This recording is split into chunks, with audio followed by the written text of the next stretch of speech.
myself to you. To joy. I open myself to joy. To peace. I open myself to To peace. love. I open myself to love. Well, when we look at this picture, I'd like for you to try something. I'd like for you to just put your hands out in front of you and just hold your fists. Hold them tight, tight, tight, tight, tight. Tighten those fists. And now I want you to just hug yourself. And feel that. The idea that we got there is pretty easy to see. Is that when we hold that tension, when we hold that within, we're not taking care of ourselves. When we're not taking care of ourselves, we're incapable of taking care of others. I want to bring up a few things I brought up before. Some of you have heard this. Eric Butterworth talked to us many, many years ago about the idea that we are all waves in the ocean. And recently I read this brand new book last year from a Jewish contemplative who used the same story. And the rabbi that I study with said, you just got to hear this thing. And I said, well, I kind of did 35 or 40 years ago from a fellow named Eric Butterworth. The whole idea is, of course, is that we are all, from Butterworth, the idea is that we're all waves.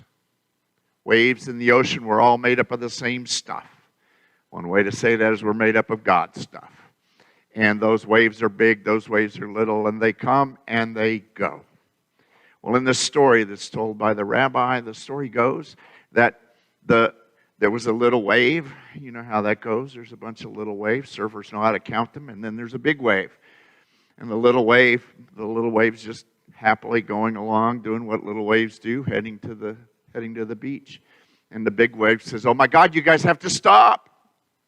And the little wave says, what? Why? And the big wave says, we're all going to die. You guys are just going to go hit the beach and you're going to die. You will not exist anymore. And the little wave said, well, what's the problem? And the big wave said, you don't understand. You're not going to exist anymore. And the little wave said, I can solve your problem with just 6 words. And the big wave says, no, that's not possible. But the little wave said, you're the water, not a wave. So we remember who we are and what we are as we begin to consider how to take care of who we are and what we are. We're also reminded that Jesus told us that we're the light. We're the light of the world.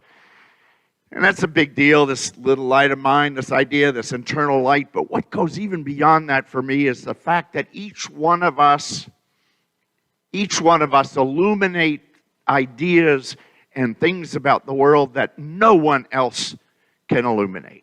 From the first moment you arrive on the planet till your last breath, you are shining a light. You are illuminating. You are a light that no one else can possibly be, because there never will be another you. There never was a you ever. And that's pretty darn unique, and that's a good reason that we just keep living until we die. My wife just visited a friend yesterday who had a stroke, and he's ready to end it, and to see the end of his life. And we had a great deal of conversation when she came home, talking about shining that light and being that light that you are, not just when you're a kid and doing that vacation Bible school thing, but as you are right now, every moment, even as you approach that last breath, just like he is. And also a reminder, some of you may have already heard this kind of a challenge to Teilhard de Chardin, that says that we are here as human beings, and as human beings, we are divine. We are divine beings. And we're not like just human beings in that then we pass on and get to be spiritual. We get to be divine spiritual beings right now. And that's our goal. And to be open to becoming that and to manifest that. In the Bible we hear, you shall love your neighbor as yourself.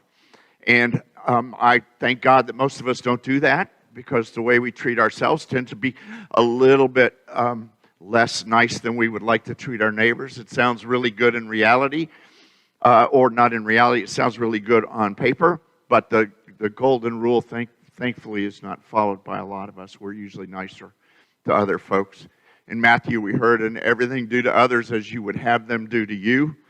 And that's nice because we want them to do the things much nicer than we do to ourselves. Now, again, I mentioned this in the first service, but some of you guys may not have the same challenges that I have. It's really likely.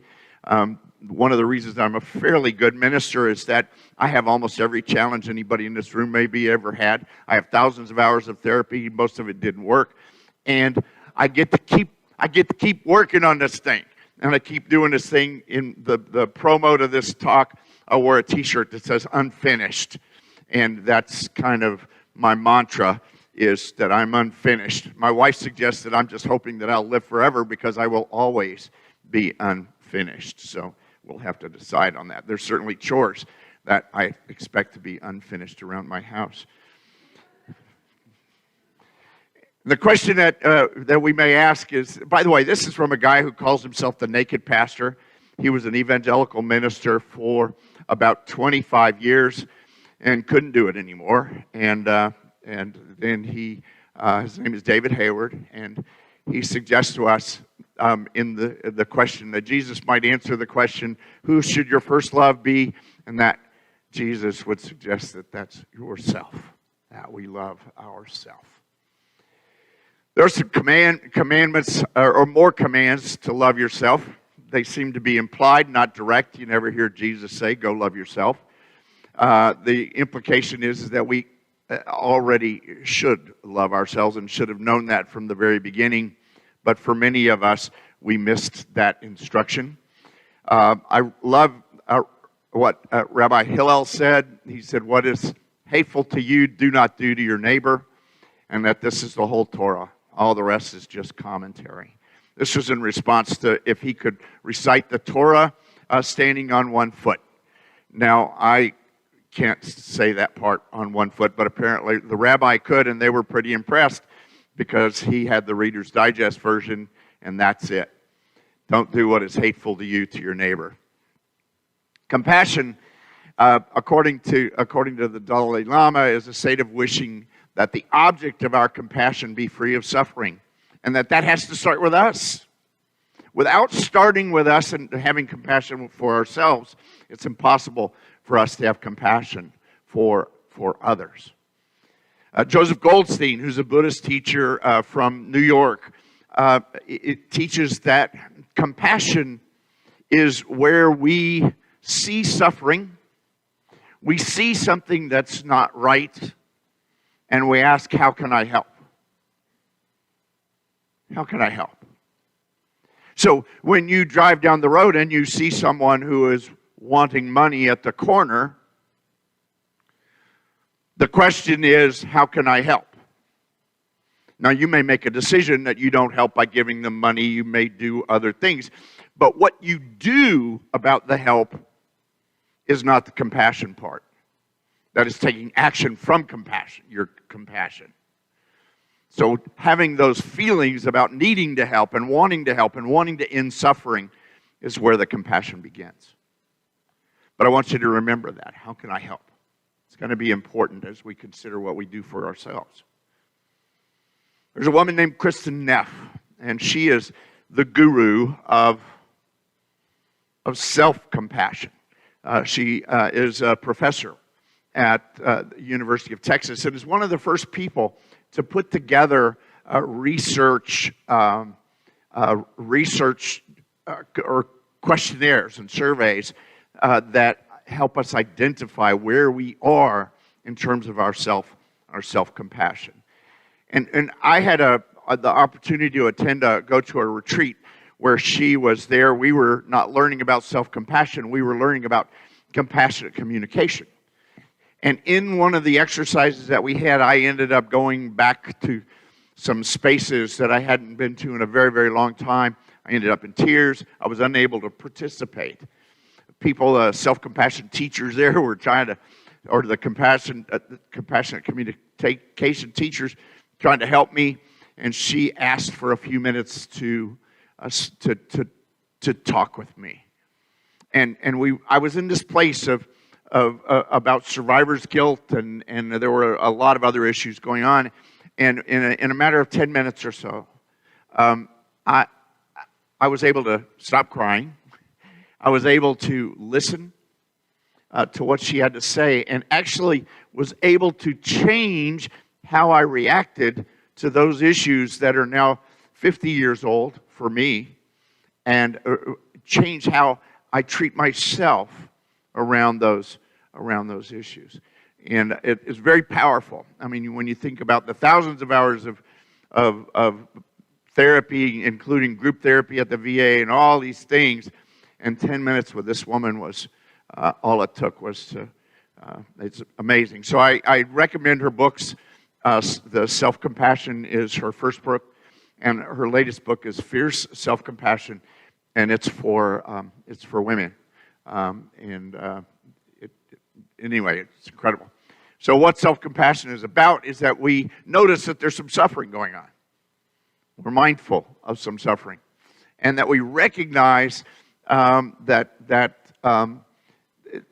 our suffering is something everybody goes through. You know, a lot of us, when we're having some kind of a challenge, we tend to think, I'm the only person on earth having this problem. And it's because somehow I'm broken. Somehow there's something wrong with me. And we begin to start feeling very, very alone. And from that place of aloneness, it's pretty difficult to come out. And that's why it's important for us to recognize that this is a shared human experience. In fact, the Buddha's whole idea, idea of the Buddha began in the Buddha's mind when the Buddha saw suffering. He had never seen it before. And he was near 30. And for many of us, we see suffering, and we're not mindful of it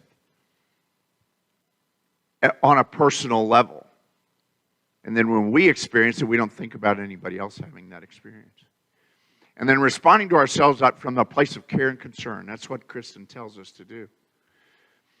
But it's difficult to do that because we have been taught by preachers, teachers, and parents a lot of things. Now, I don't think your parents, most likely your parents never called you lazy, dumb, worthless, or bad. But they said things and did things that implied that. The implication is that because you didn't get straight A's, that you're not very smart. Or, as my wife is quick to talk about, how many times she heard, girls don't do math. Girls don't do math. Now, my daughter, who is substantially younger than my wife, heard girls don't do math. Now, there are a lot of other things that we hear about, like I took home ec and shorthand, which, by the way, was really wonderful for a high school senior to take home ec as the only guy in the class. And plus I learned how to cook, and so that was kind of nice. But the point is I was told, and I had to see the principal to get permission to take home ec because I was a boy. We have rules that we're told sometimes directly, but usually we just kind of think them. And they get stuck. They get stuck there. And so what's the question that we ask? This is a test. What's the question we ask when we begin to think that? Oh, man, I did a bad job of teaching today, didn't I? How can I help? When you're feeling worthless, bad, and all of those things, the question is, how can I help? And you may say, well, that's what somebody else ought to ask. Well, it starts with you. How can I help? How can I help? And because we built this thing from all of those expectations from preachers, teachers, and parents, all of those ideas that we just grabbed them and stuck them in our cage. all the expectations from all the folk who we trusted and believed, and we built our own cage. I know a lot of folks my age who have retired, and they're trying to figure out what and who they are. Because who am I when I'm not a helicopter pilot or a hospital executive or a minister? Who am I? What am I? Am I anything? So I've built that prison, and I sit in it and watch TV, or I can do that. I have friends who cannot figure out what to do because they don't know who they are. And they don't know to ask, how can I help? And they don't know that all they have to do is move those other expectations out of the way. But when there ain't a promotion in front of you, what do? So we think about who we are and what we are. This is a poem, and I want to take the time to read the whole poem from a guy named David White. And the poem is called Admit. And you can read that first part yourself. Admit your distant love affair is with yourself,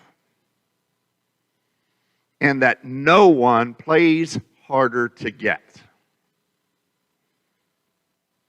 The unwritten letters, the plays for time, the heartbreak over never being properly answered, that coy look of false seduction in the mirror, or that hard look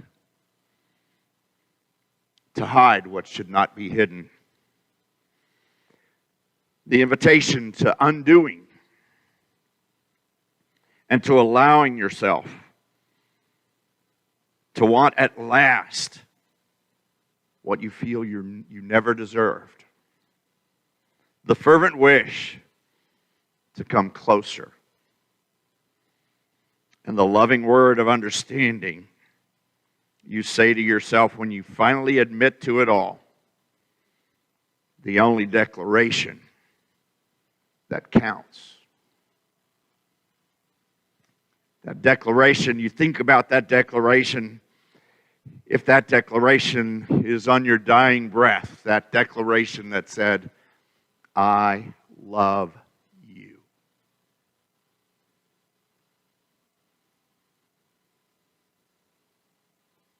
The declaration that matters today for yourself is I love you.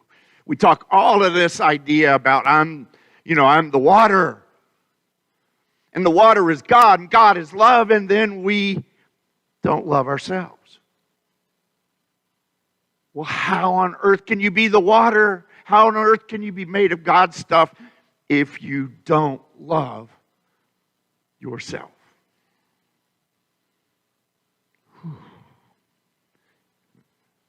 So I thought about this. What would you ask a friend? And I'm just going to add in here, this happened to my daughter over here on the loop. Bought her a car. 3 days later, she was paying more attention to her telephone than the traffic, and she was T-boned. She calls me up, says, Daddy, come get me, come help me. And I just lived over here on Torrey Street, and I came around, and the first thing she said is, I'm so sorry I wrecked my new car. And she said it was all my fault. The first thing I said is, how are you? I really didn't give a crap about the car. It did not matter. But she didn't want to disappoint me. And of course, I didn't mention this in the first service, but you know what? I remember this now is that I felt like I was a terrible, horrible, bad father. Because the first thing she wanted to do was to be upset about wrecking the car that I just bought. And the truth of it is that she didn't recognize that she was more important than the car. And I said, well, holy cow. For 20 years, I have never told you that you're more important than a car. You never learned that. And you know, probably one of the reasons for that is, I'm not real sure at the time that I was 60 or whatever I was at the time. Wasn't real sure perhaps that I was more important than a car. So my question to her was, how can I help? What can I do for you? I didn't know at the time that the question I needed to ask myself as I beat myself up for being a crappy father, that I should have or could have said, how can I help?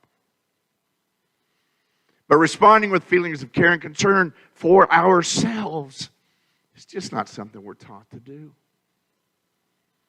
Usually what we think about is self-compassion. We think about things like Bluebell ice cream, which is a Texan thing to do. Those of you that aren't from Texas, you may consider Haagen-Dazs, Ben & Jerry's, or a lot of other ways to show yourself self-compassion. Yesterday, I was having a pretty bad day. I thought about ice cream and Oreos and things that I thought might make me feel better for a few minutes. But the truth of it, none of that was right. And then I remembered, because, you know, I was kind of sort of getting ready for what I was going to do today. The whole idea is, how can I help? And my doggy had a good idea, says, well, let's get out of the house. And so we went for a walk. Things got better as I got outside of the house. Things got better as I watched my dog doing what dogs do, just kind of going around sniffing, smelling, and having a good time. And the truth of the matter is the question, how can I help, really worked for me. But ice cream would have helped for a few minutes. But the other things that we tend to do is we tend to blame other people. It's your fault, her fault. You know, I had a 12-step sponsor when I told him, you know, my wife did this, my wife did that. And he said, well, I got a cold today. It must be my wife's fault. I have this. It must be my boss's fault. And immediately, of course, I recognized that none of those things, all of those things are just my efforts to dump all those ideas about maybe not being good enough, being dumb, lazy, and all the other ideas I got from somebody. And so instead of asking, how can I help? I called my sponsor, and then my sponsor said, go get your own help. And it worked, because that's the way my sponsor was, and I knew what to do.